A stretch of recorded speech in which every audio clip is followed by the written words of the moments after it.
Halo, assalamualaikum warahmatullahi wabarakatuh. Apa kabar teman-teman? Senang rasanya kita bisa berjumpa kembali di session video saya kali ini.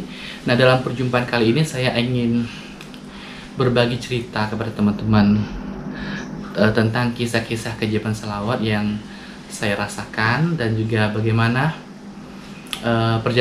perjalanan saya ketika umroh kemarin. Oke, tapi sebelumnya saya ingin kabarkan kepada teman-teman bahwa alhamdulillah setelah beberapa hari yang lalu saya sempat terbaring di sini. Memang tidak bisa beraktivitas karena badan menggigil, badan meriang dan sakit tenggorokan, sesak nafas, batu dan sebagainya. Alhamdulillah sekarang ini sudah berangsur-angsur pulih dengan kebesaran Allah SWT dan dengan keberkahan salawat. Ya, mudah-mudahan untuk hari-hari ke depan semakin baik sehingga bisa 100% pemulihannya.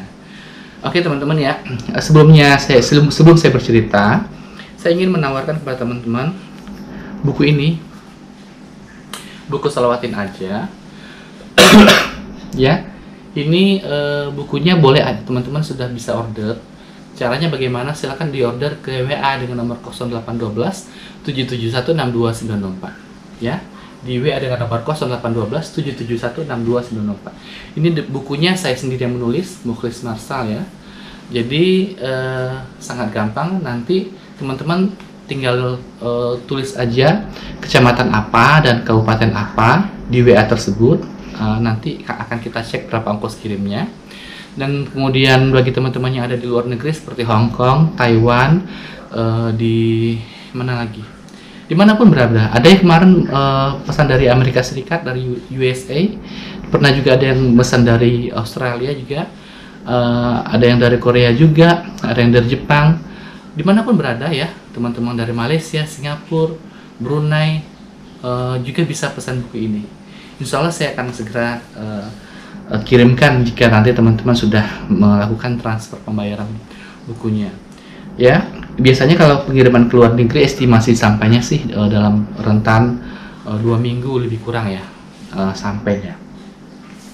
Oke, saya ingin bercerita kepada teman-teman ya, bahwa sebetulnya kalau boleh bercerita, keberangkatan umroh saya yang pertama adalah keberangkatan di tahun 2019. Di situ saya berangkat umroh, itu berkah keajaiban selawat. Keberangkatan yang kedua juga begitu. Keberangkatan yang kali ini adalah keberangkatan saya tidak sendirian. Saya bersama 2 orang adik saya dan 2 orang adik saya, kami berangkat bertiga. Juga itu kalau saya rasa sih memang karena keberkahan amal salawat, juga karena keberkahan terkabulnya doa ketika saya pernah berdoa di depan Ka'bah semasa saya umroh di tahun 2019 yang lalu. Di masa-masa itu, seingat saya ya, saya berdoa, panggil lagi saya kemari ya Allah. Saya ingin kemari berserta dengan adik-adik saya bilang begitu kepada Allah di depan Ka'bah. Dan doa itu selalu saya panjatkan kemudian ketika saya sholat, ketika saya ibadah, selalu. Dan sudah menjadi nazar saya memang bahwa saya ingin mengajak keluarga saya, adik-adik saya untuk pergi umroh. Nah, semasa itu kan saya belum menikah, jadi saya sudah kuatkan tekad untuk daftar dulu. Daftarkan dulu adik saya daftarkan. Kalau tidak salah itu bulan Maret 2021. Nah, ketika itu Maret 2021 itu umroh kan masih ditutup ya karena pandemi corona ya, dan baru dibuka lama banget, Januari 2022 baru dibuka. Dan dalam rentan waktu itu kan saya juga waktu semasa itu Maret 2021 saya belum menikah. Saya menikah itu bulan Agustus 2021 ya. Nah, itu dia. Jadi saya sudah terlanjur daftar dan tidak terbayangkan oleh saya waktu itu saya di bulan Agustus ini akan menikah gitu. Kayak itu menikah juga itu sebuah keajaiban salawat, dan itu juga terjadinya sangat cepat gitu. Ini sebuah kuasa Allah yang saya rasakan dalam perjalanan hidup saya. Nah, eh,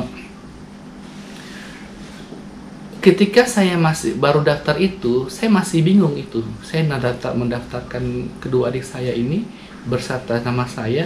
Itu saldo di rekening saya kalau dihitung untuk uang untuk umroh saja itu tidak cukup. Mungkin hanya cukup untuk saya sendiri saja. Yang dua orang lagi itu saya masih bingung. Ditambah lagi waktu itu bulan Juni saya lamaran ya. Itu juga wah, boro-boro boro-boro ada uang untuk apa, tambah lagi uang untuk biaya pernikahan kan. Saya harus bayar semua ya, otomatis kan yang seharusnya untuk bayar umroh juga harus udah berkurang gitu. Jadi ya udah saya pasrah jadinya. Tapi yang ajaibnya tidak tahu ya saya dari mana itu uangnya. Pokoknya penjualan buku meningkat, penghasilan dulu meningkat begitu. Setelah saya menikah itu drastis banyak pemasukan yang meningkat banget itu. Jadi secara hanya dalam tempo 2 atau 3 bulan saja itu sudah langsung terkumpul uang. Teman-teman, ini maaf saya tidak bermaksud ria ya. Kalau biaya umroh yang saya keluarkan dengan adik saya bertiga kemarin itu tidak kurang dari 120 juta. Karena biaya umroh di masa pandemi itu memang tidak murah ya. Karena harus ada biaya karantina juga. Jadi per orangnya itu 40 juta untuk paket majol. Kan ada biaya umroh itu kan ada berbagai macam paket. Ada paket Safawi, paket Sukari, paket majol. Jadi kalau paket majol ini adalah paket yang lebih mahal ya memang dibanding yang duanya. Kenapa saya memilih ini yang lebih mahal? Karena memang fasilitasnya lebih baik. Hotelnya sangat dekat dengan Masjidil Haram dan Masjid Nabawi. Jadi kalau dari pengalaman saya dulu umroh ketika saya di 2019, saya dulu kan nggak tahu nama paket itu. Saya dulu pilih paket Safawi. Safawi itu ya waduh, kalau kita jalan dari hotel menuju Masjid Nabawi di Madinah, ya Allah, hampir ya lebih kurang 500 meter 600 meter jalan kaki untuk ke masjid aja.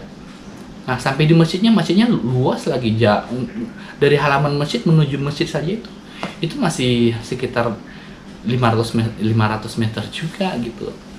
Jadi bisa dibayangkan untuk satu sholat berjalan berapa langkah pulang pergi dikali 5 sholat. Waduh, perjuangan yang luar biasa.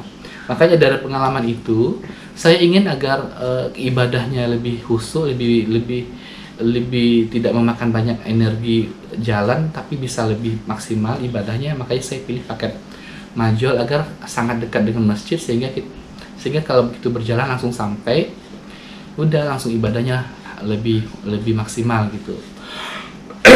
Jadi itulah makanya saya pilih paket majol. Sebetulnya paket majol itu untuk sekarang ini per orangnya itu ya cuma 32.700.000 sih ya, satu paket itu. Cuma tambahan itu sehingga mencapai 40 juta itu ada biaya PCR-nya, ada biaya tes, biaya apa lagi, macam-macam tuh, biaya saya kurang tahu tuh, ada biaya PCR-nya, biaya karantinanya, biaya ininya, macam-macam biaya tambah-tambahan lainnya itulah yang membuatnya menjadi lebih kurang 40 juta gitu. Jadi saya rasa di travel manapun itu biayanya hampir mirip, gak jauh-jauh beda. Di paket Safawi dengan paket Sukari pun juga, kalaupun memang lebih murah, tapi saya rasa tidak jauh beda, hanya selisih 5 juta, selisih 5 jutaan saya rasa. Jadi kalau saya rasa hanya selisih 5 juta, ya tinggal dikit lagi sudah dapat fasilitas terbaik, ya sudah ambil fasilitas terbaik saja. Itu pikiran saya. Dan yang berikutnya, kalau kita mengeluarkan harta kita di jalan Allah Subhanahu wa taala, ya tidak ada ruginya, karena Allah pasti akan mengganti dengan ganti yang jauh lebih baik gitu. Tidak ada ruginya kalau kita mengeluarkan harta harta di jalan Allah, ya. Kita mengeluarkan harta kita sendiri, misalnya kita pergi umroh ataupun pergi haji, mengeluarkan harta nih, itu Allah ganti. Apalagi kita mengeluarkan harta untuk membiayai umroh orang lain, misalnya adik kita, saudara kita, atau siapa gitu, itu juga akan diganti Allah. Tidak ada sesuatu pun yang sia-sia.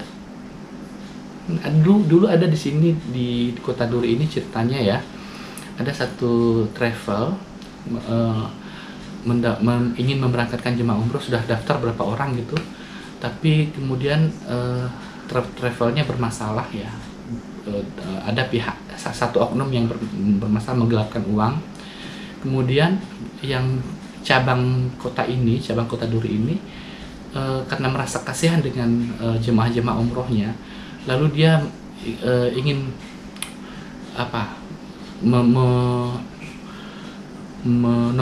nombokin mengganti uang jemaah umroh yang telah digelapkan oleh oknum tersebut.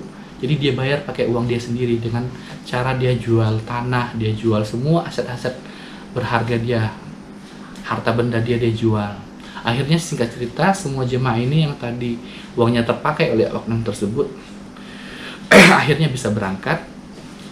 Dan ya memang dia dalam waktu tahun pertama tuh ya jatuh miskin karena tidak punya apa-apa gitu untuk memberangkatkan orang.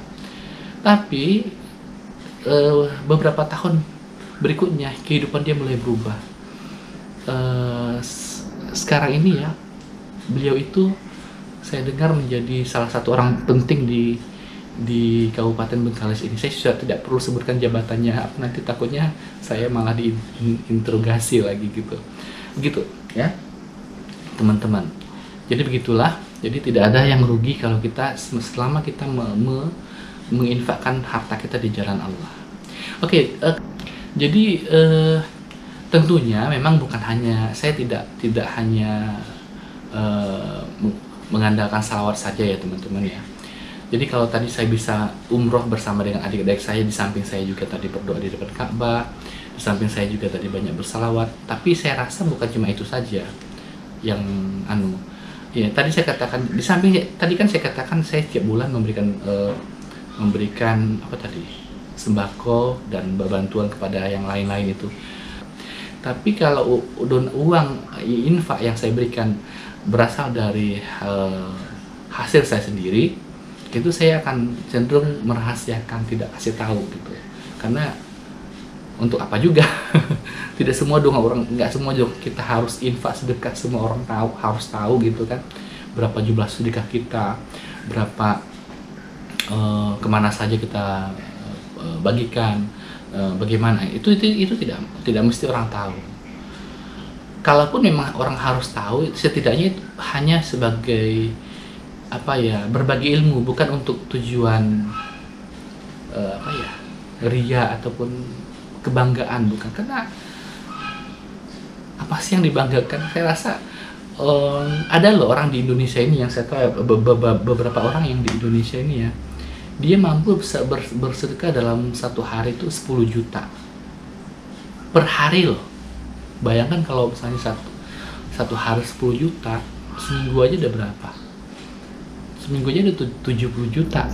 Kalau seminggu 70 juta, 70 kali 4, 7 kali 4, 28.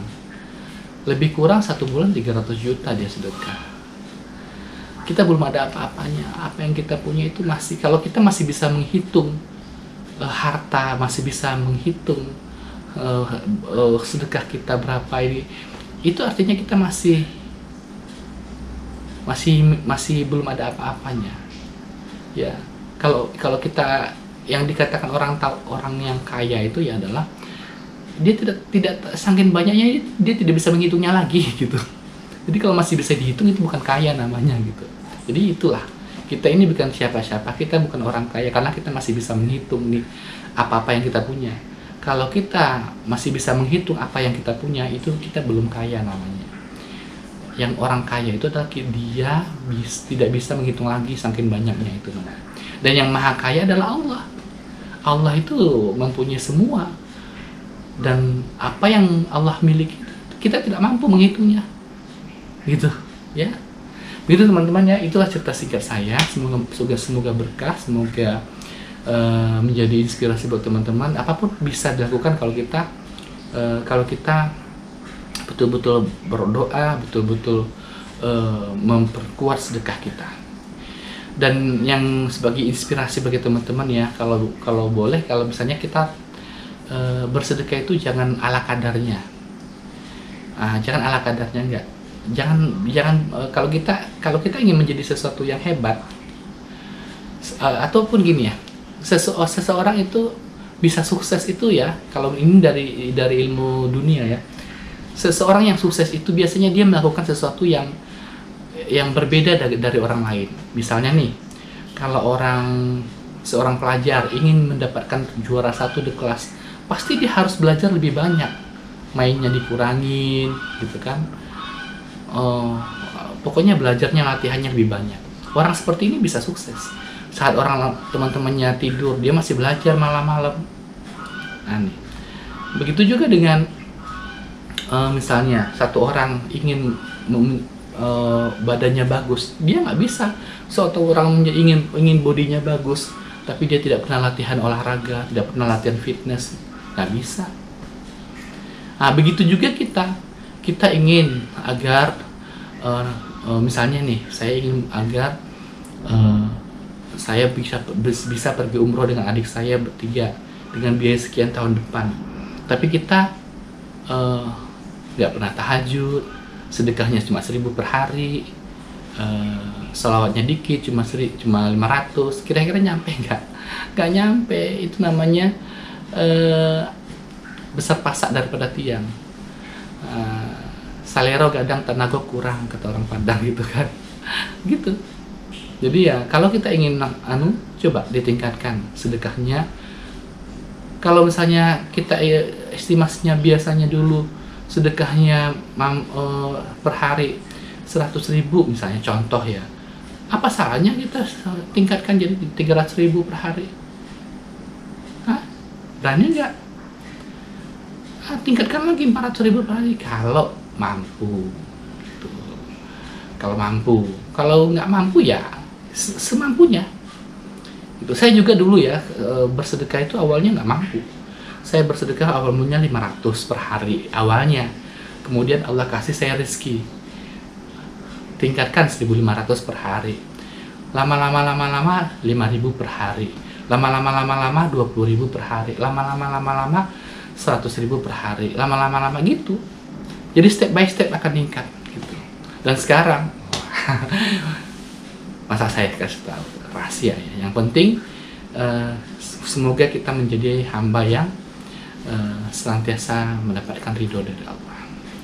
Oke, sampai di sini dulu pertemuan kita. Sampai jumpa dan assalamualaikum warahmatullahi wabarakatuh.